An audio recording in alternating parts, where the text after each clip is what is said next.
কারখানায় শ্রমিকদের বেতন দেওয়ার সময় হলে আদাবর এলাকায় ছিনতাইয়ের ঘটনা ঘটায় কিশোর গ্যাংয়ের সদস্যরা, যার নেতৃত্ব দেয় রাসেল ওরফে কালা রাসেল নামের এক যুবক। এর জেরে আদাবর থানার সামনে বিচারের দাবিতে বিক্ষোভ করেছে বিভিন্ন কারখানার মালিক ও শ্রমিকরা।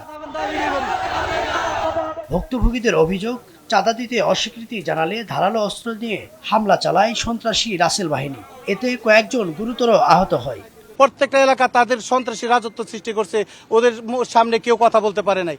যখন যে কোনো ফ্যাক্টরিতে হামলা চালায় ওরা সাফারি নিয়ে উপস্থিত হয়। ওরা সব যে সরকার যখন ক্ষমতা থাকে ওই সরকার মানে সাইনবোর্ড নিয়ে ওরা তখন এই অপকর্মগুলো চালায় যায়। কেউ মিডিয়ার সামনে কথা বলতে আসে না। আজকে আমি এখানে কথা বলছি, আমি কেন কথা বলবো? আমার তো রাস্তায় একা পাইলে আবার কোবাইব। অ্যান্টি স্লিপার টেকনোলজি ও সফট টেক্সচারটাই নরম ঘাসের স্পর্শ, সাপোর্ট গ্রাসম্যাট, নান্দনিকতার ছোঁয়া।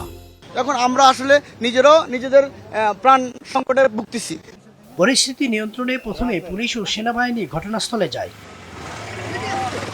এরপর মামলা নিয়ে আদাবর এলাকায় অভিযান চালিয়ে ঘটনায় অভিযুক্ত রাসেলকে গ্রেপ্তার করে আদাবর থানা পুলিশ।